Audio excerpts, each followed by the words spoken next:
안녕하세요. 제주코딩 베이스캠프의 이효준입니다. 오늘은 마이크로코즘 소프트웨어 경쟁 없는 나만의 CBK 해킹 소프트웨어를 어떻게 진행하는지, 또 우리가 목표하는 바는 무엇인지에 대해서 말씀드리려고 합니다. 이 저작물은 비영리 저작물입니다. 여러분들이 수정하셔서 재배포하셔도 아무런 문제가 되지 않습니다. 저희가 작성한 강의 자료는 이 영상과 함께 공유해드립니다. 자, 우리는 CBK 해커라는 주제로 이번 시간은 풀어나갈 건데요. 우리는 무엇을 할 수 있는지, CBK 해커는 무엇인지에 대해서 한번 알아보도록 하겠습니다. 자, 우리의 페어는 질문에서 먼저 시작합니다. 그렇지만 이 질문은요, 단순히 세계에 대한 호기심 또는 소프트웨어에 대한 호기심에 대한 것들이 아니라 이 페어 자체에 대한 의심까지 포함합니다. 모든 것을 의심하는 것이 이곳의 규칙이에요. 첫 번째, 우리는 왜 문제를 발견해야 될까요? 좋은 해결책은 좋은 호기심과 질문에서 비롯된 경우가 많기 때문입니다. 그런데 꼭 그러하지도 않습니다. 우연한 발명도 있고요. 오히려 좋지 못한 목적에서부터 좋은 해결책이 나오는 경우들도 간혹 있습니다.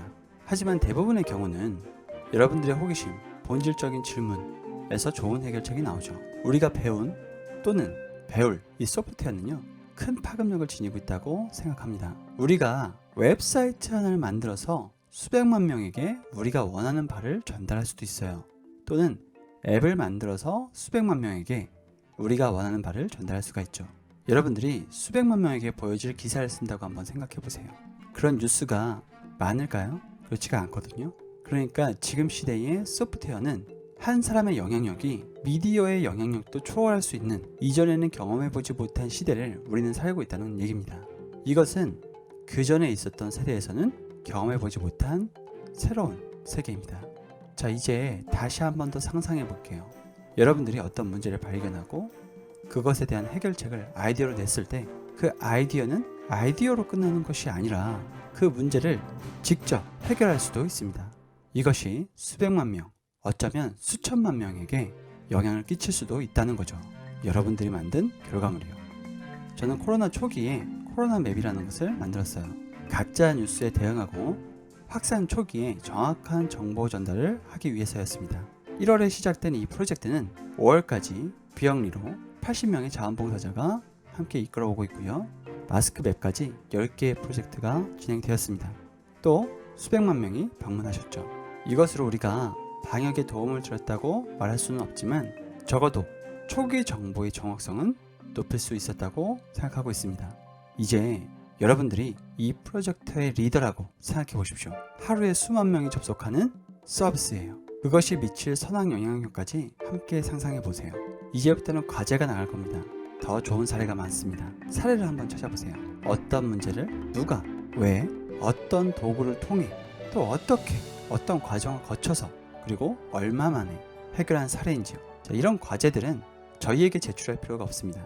여러분들이 사용하시는 깃블로그나 미디엄이나 위키, 가능하다면 우리는 소프트웨어로 이 CBK 해킹을 할 거기 때문에 마크다운이 작성이 가능한, 또 코드 하이라이팅이 가능한 곳으로 선택하셔서 작성을 하셨으면 좋겠습니다. 중요한 것은 퍼블리싱을 꼭 해야 된다는 것입니다. 저희 강의 대상은요, 초등학생, 중학생, 고등학생, 대학생, 직장인 누구나 참여하실 수가 있습니다. 경쟁이 없고 상금도 없어요.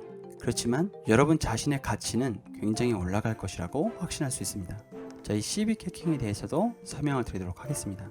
CBK 해킹은 시민들이 새로운 도구와 접근 방법을 사용해서 신속하고 창의적인 협업을 함으로써 그들의 도시 또는 정부 시스템을 개선시켜 나가는 사회운동이라고 정의되어 있습니다. 어떤 시스템을 개선시켜 나가는 행위, 이 모든 것을 CBK 해킹이라고 부르고 싶습니다.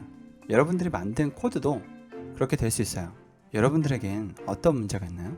지극히 개인적인 문제도 괜찮습니다. 그거는 여러분들만의 문제가 아닙니다. 문제를 정의하는 과제예요. 작은 것에서부터 시작하도록 하겠습니다. 내 호기심, 내 문제, 내 고민은 무엇인지, 또 가족의 호기심, 가족의 문제, 가족의 고민은 무엇인지, 이웃의 호기심, 이웃의 문제, 이웃의 고민은 무엇인지, 이것 말고도 지역, 국가, 세계로 확장시켜 갈 수가 있습니다. 자, 문제가 정의가 되었다면 이걸 따져볼 필요가 있어요. 구현이 가능한가? 또 사회적 영향과 보람은 얼마나 되는가? 그런데 구현이 가능하고 사회적 영향과 보람이 있다고 해서 과연 이것이 할만한가 라고 봤을 때 저는 그렇지 않다고 생각을 합니다. 중요한 것은 구현이 가능하고 사회적 영향과 보람이 큰 것보다 얼마만큼 지속 가능하냐라는 것인데요. 이것은 주제에 대한 흥미와 동기부여로부터 시작을 하거든요. 그래서 단순 흥미일 수도 있겠지만 여러분들이 어떤 임팩트를 받은 주제에 대해서 좀 다뤄봤으면 좋겠어요. 그리고 이 과제 같은 경우에는 가능하다면 매플라틀리 같은 시각화 도구로 3D 비주얼라이제이션을 좀 하셨으면 좋겠거든요. 이게 만약에 가능하지 않으시다면 여러분들이 사용하실 수 있는 여러 소프트웨어 도구를 사용해서 비주얼라이제이션, 시각화까지는 코드로 해보셨으면 좋겠습니다. 자, 첫 강의인데요. 아주 라이트하게 들으셨어도 괜찮습니다. 다음 챕터에서 뵙도록 하겠습니다. 감사합니다.